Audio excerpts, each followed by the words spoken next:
ঠাকুর শ্রী রামকৃষ্ণ বলেছিলেন, টাকা মাটি, মাটি টাকা। কিন্তু আজকের দিনে দাঁড়িয়ে আমরা কজন এই কথাটি অক্ষরে অক্ষরে পালন করি বলুন তো?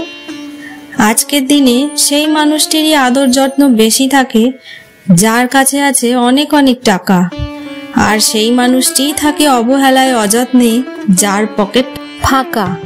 আমরা এখন দাঁড়িয়ে রয়েছি ঠাকুরের পৈতৃক বাড়ি দেড় গ্রামে। তখন সন্ধ্যা আরতি চলছিল।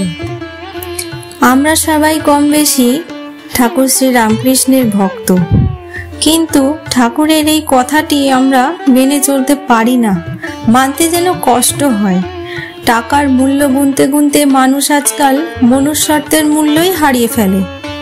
সমস্ত অবহেলা, মনের অশান্তি দূর করতে যে ঠাকুরের সামনে দুদণ্ড বসবে তার সময়টুকুও পায় না মানুষ। মানুষ আজকাল এতটাই ব্যস্ত টাকার পেছনে ছোটার জন্য।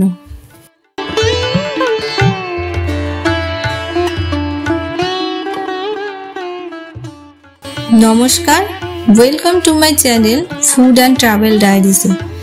কামারপুকুর পর্বের তৃতীয় ভিডিওতে আপনাদের আজকে দেখাবো কামারপুকুরের বাকি কিছু দর্শনীয় স্থানগুলি এবং আমরা কোন হোটেলে ছিলাম। চলুন দেখে নিই।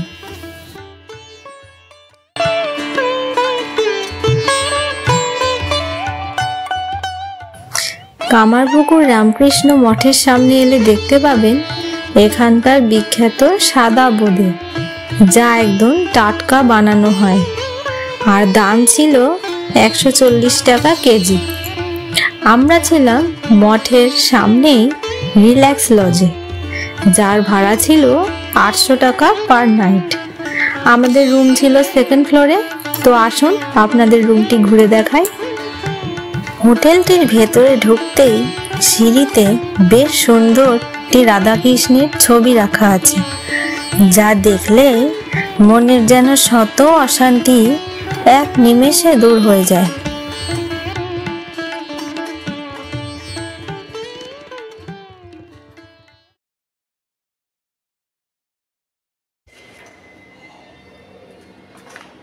তো বন্ধুরা, এই হচ্ছে আমাদের রুম।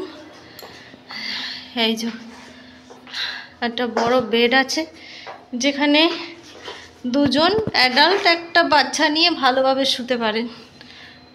আর এই একটা জানলা, ফ্যান আছে। এই পাশে বাথরুম।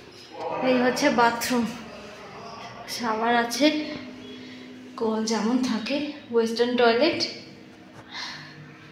আর ডান দিকে বেসিন অ্যান্ড মিরর।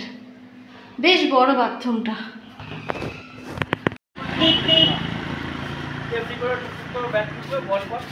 এখন ঘড়িতে বাজে রাত্রি 9টা।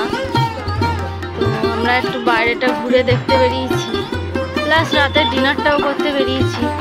এখানে খাবার দাবার একটু অসুবিধা আছে, যেমন দোকানপাট একটু কম বললেই চলে।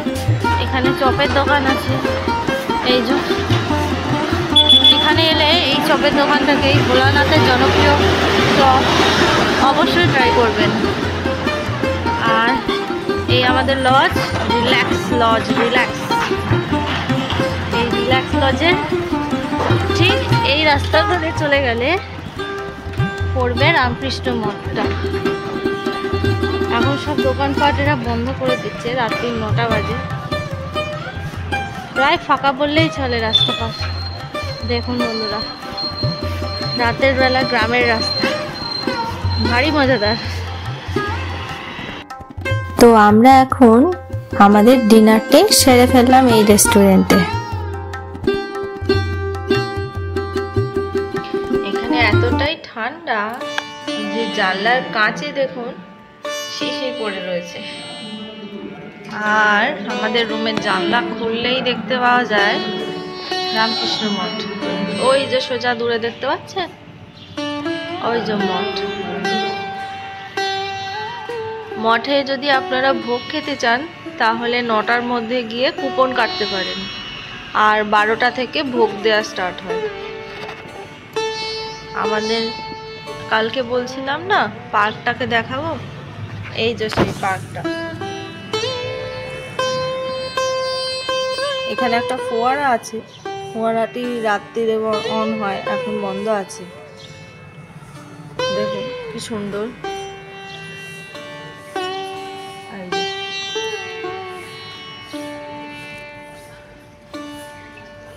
রুম থেকে বেরিয়ে এবারে আমরা মঠটি ঘুরে দেখাবো, চলুন। গ্রামটির নাম কামারপুকুর। কেবল এদেশের জনগণই নয়, অন্য দেশের মানুষও এই নামটির সঙ্গে পরিচিত। পশ্চিমবঙ্গের হুগলি জেলার অন্তর্গত এই গ্রামেই জন্মগ্রহণ করেছিলেন পরম পুরুষ ঠাকুর শ্রী রামকৃষ্ণ। প্রাচীন গ্রন্থে কামারপুকুর গ্রামের নাম উল্লেখ নেই, তবে কামারপুকুরের নিকটবর্তী মান্দারণ ও বাসুদেবপুর গ্রামের নাম উল্লেখ আছে। কামারপুকুর গ্রামটি বস্তুত গড় মান্দারণ ও বাসুদেবপুর গ্রাম দুটির মাঝামাঝি স্থানে অবস্থিত। রামকৃষ্ণ মঠ প্রতিদিন সকাল 8:30 থেকে ও সকাল 11:30 অবধি খোলা থাকে এবং আবার বিকেল 4টে থেকে 6টা পর্যন্ত খোলা থাকে মন্দির দর্শনের জন্য। সন্ধেবেলা যদি আপনারা আসেন তাহলে এখানে সুন্দর সন্ধ্যা আরতি দেখতে পাবেন। মন্দিরের ভেতরে কোনো রকমের মোবাইল ও ক্যামেরা ব্যবহার করার কোনো রকম অনুমতি নেই। আর আমি মনে করি এই কিছু কিছু নিয়মগুলি আমাদের একটু মেনে চলা উচিত। তাই মন্দিরের বাইরে থেকেই এই মঠের সৌন্দর্য আপনাদের তুলে ধরলাম। 19 শতকের ইতিহাসে শ্রী রামকৃষ্ণ পরমহংসদেব এমন একজন মানুষ ছিলেন যার উদার বাণী ভারতবর্ষ ছাড়িয়ে সমগ্র পৃথিবী পরিব্যাপ্ত। তার প্রিয়তম শিষ্য স্বামী বিবেকানন্দ আধুনিক ভারতের অন্যতম প্রধান নায়ক, যিনি গুরুর উদার বাণী সকল মানুষের কাছে পৌঁছে দেওয়ার জন্য প্রতিষ্ঠা করেছিলেন রামকৃষ্ণ মঠ ও রামকৃষ্ণ মিশন। আইনত ও অর্থনৈতিকভাবে রামকৃষ্ণ মঠ ও রামকৃষ্ণ মিশন উভয়েই স্বাধীন প্রতিষ্ঠান, তবে আদর্শগত ও প্রশাসনিক দিক থেকে উভয়ে অঙ্গাঙ্গিভাবে যুক্ত। রামকৃষ্ণ মঠের অজস্র শাখা রয়েছে, যেখানে রামকৃষ্ণ মিশনের নানান কাজ হয়, যেমন স্কুল, কলেজ, হাসপাতাল, সেবা কার্য, পল্লী তথা গ্রামোন্নয়ন ইত্যাদি।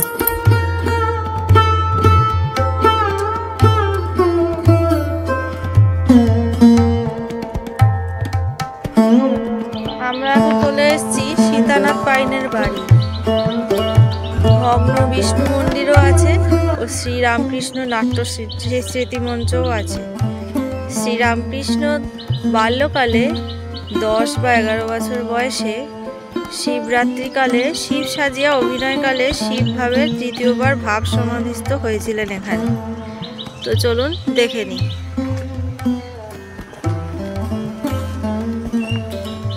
এটি হচ্ছে সীতানাথ পাইনের বাড়ি। এখন তার বংশধরেরাও থাকে।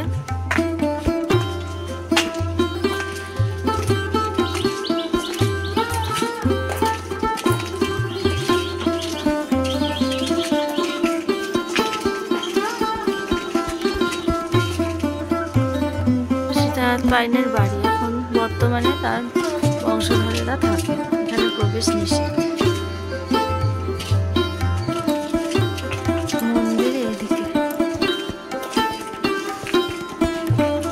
এইটি বিষ্ণু মন্দিরের ভগ্নাবশেষ। এই যে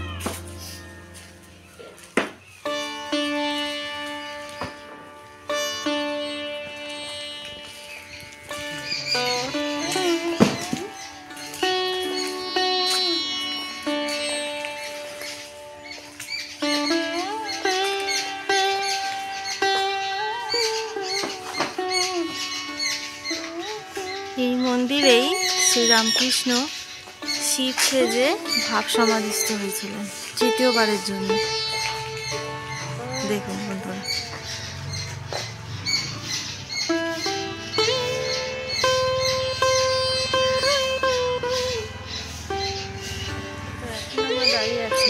কামারপুকুর লাহাবাবুদের বিষ্ণু মন্দিরে।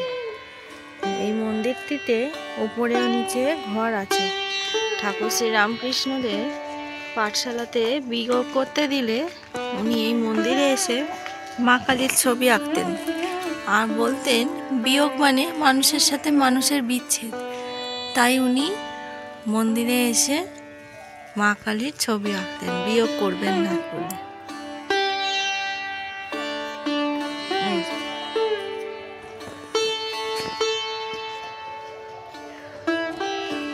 এখানে নানা রকম মূর্তি দিয়ে সাজানো রয়েছে ঠাকুরের সমস্ত লীলা খেলা সম্বন্ধে।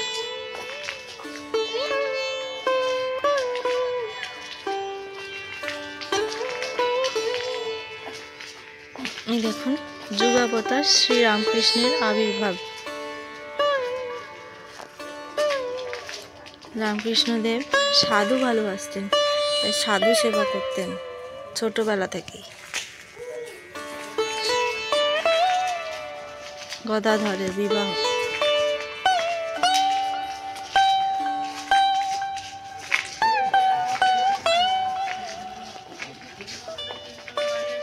রাসলীলা।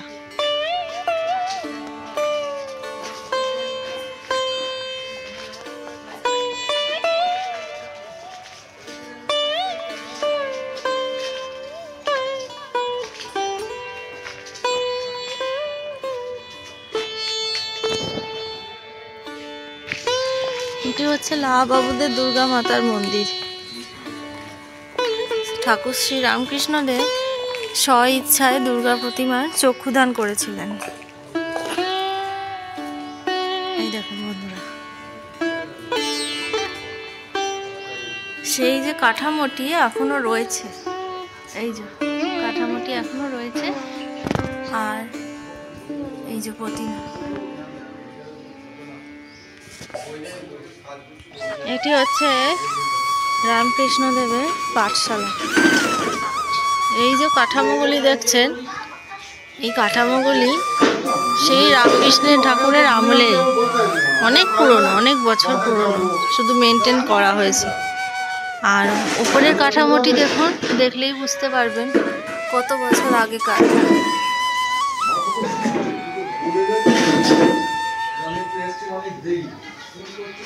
এইখানে সব ছবি রয়েছে দর্শনীয় স্থানগুলি।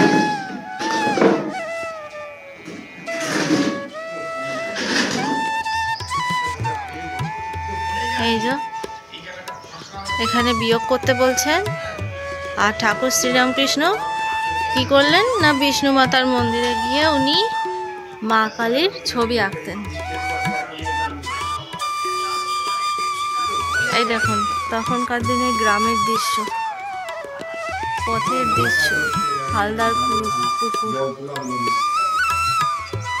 রঘুবীর মন্দিরের সংলগ্ন ঠাকুরের শয়ন কক্ষ ছিল এটা, তখনকার দিনের ছবি।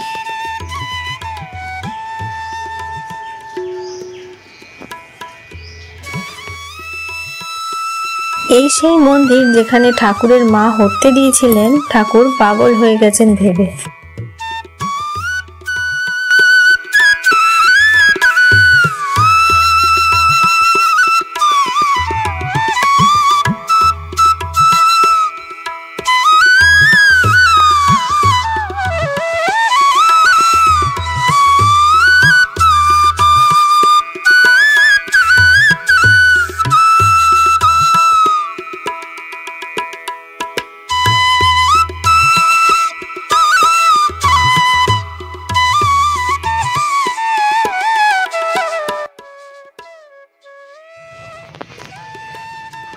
এই সেই ধনী মাতার মন্দির বা ঠাকুরের ভিক্ষা মা, যিনি ঠাকুর যখন নবজাত শিশু তখন তিনি, এই যে লেখা আছে, জন্মের পর তিনি ধান সিদ্ধ করা উনুনের মধ্যে গড়িয়ে পড়ে গেছিলেন। এই ধনী মাতাই সেই উনুনের ছাই মাখা নবজাত দেব শিশুকে উদ্ধার করেছিলেন। যশোমা যেমন শ্রীকৃষ্ণকে লালন পালন করেছিলেন, ধনীমাও সেরম বালক গদাধরকে লালন পালন করেছিলেন। তাই জন্য এখানে এই ধনী মাতার মন্দির করা হয়েছে। এই যে ধনী মাতা। আমরা হিন্দুরা সত্যনারায়ণ ভাবি, মুসলিমরা সত্য পীর বলে। সত্য পীর বলে। তো ঠাকুর সেই ভুলটা ভেঙে দিয়েছিলেন শৈশবের মানুষের, যে সবাই বলেছিলেন পীর বাবা তো মুসলিমদের দেবতা, আমরা কেন মানব। ঠাকুর সেই ভুল ভেঙে বলেছিলেন হিন্দু মুসলিম খ্রিস্টান ঠাকুর কারোর নিজস্ব হয় না, তাকে যে মানতে পারবে সে তারই হয়ে যাবে। এই সেই দয়াল সত্যপীর, ওই যে মাটির মূর্তি করা আছে শিবলিঙ্গের মতো, ওইটাই ঠাকুরের মূর্তি। বছরে একবার এখানে বাৎসরিক উৎসব হয়। আচ্ছা। আর এই মন্দিরটা হচ্ছে দ্বিতীয় নির্মাণ, ওই যে প্রথম সংস্করণ 30 মার্চ খালের পরে খনন হয়েছিল। এই জলাশয়টা এখানকার জমিদার খনন করেছিলেন গ্রামের লোকেদের জলাশয় সুবিধার জন্য। তখন পুকুরের পাড়ে অধিকাংশ সব ওই জন্য বলা হতো এটা কামারদের পুকুর। এই কামারদের পুকুর কোথা থেকে উঠে আসে? কামার পুকুর শব্দ। এই পুকুরের নাম অনুসারে গ্রামের নাম রাখা হয় কামার পুকুর গ্রাম। আগে গ্রামের নাম ছিল শুক্লার গ্রাম।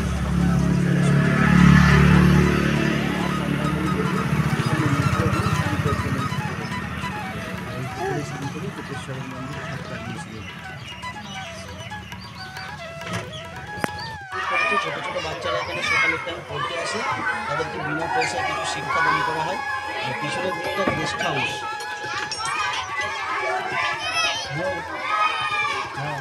তিনি শাখাও করিয়েছিলেন। ছোট্ট একটা কুড়ে ঘরে বাস করতেন, সেই বাড়িটা মেরে গেলে রামকৃষ্ণকে চলছে সংস্কার করে। তিনি শাখাকে ঠাকুরকে ছেলের মতো ভালোবাসতেন, তার বাড়িতে ঠাকুর আসে যাওয়া করতে, তাকে নিজে হাতে করে খাওয়াতে ভালোবাসতেন।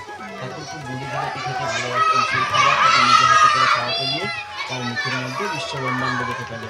তিনি বুঝতে পারেন তিনি স্বয়ং ঈশ্বর নারায়ণের অবতার বলে।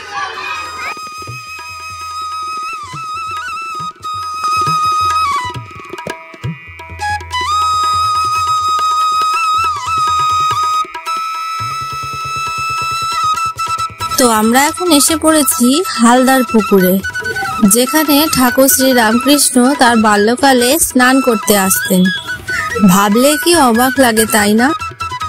আমরা এখন যে পুকুরের সামনে দাঁড়িয়ে আছি, সেই পুকুরেই একসময় ঠাকুর শ্রী রামকৃষ্ণ ছোটবেলায় স্নান করতে আসতেন। ভাবলেই যেন গায়ে কাটা দেয়, তাই না? তো এটাই ছিল আমাদের কামার পুকুরের শেষ গন্তব্যস্থল। সমস্ত দর্শনীয় স্থান দেখা হয়ে যাওয়ার পরে আমরা গোঘাট স্টেশনে এসে দুপুর 1:10 গোঘাট লোকাল ধরে হাওড়া পৌঁছে গেছিলাম। আর তারপর হাওড়া থেকে আমাদের বাস ধরে আমরা যাদবপুরে চলে এসেছিলাম। তো বন্ধুরা, আমার কামারপুকুর পর্বের 3টি ভিডিও পরপর আপনাদের কেমন লাগলো আপনারা অবশ্যই কমেন্ট করে জানাবেন। যদি ভালো লেগে থাকে তাহলে এরপর আরো ভালো ভালো ভিডিও আপনাদের আমি তুলে ধরব।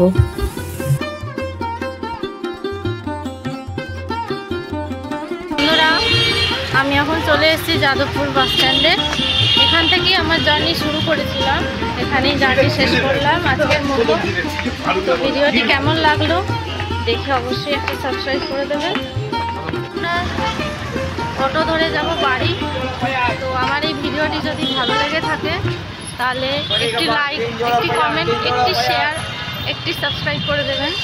আর আমার চ্যানেলের সাথে থাকবেন ফুড অ্যান্ড ট্রাভেল ডায়েরিজের সাথে।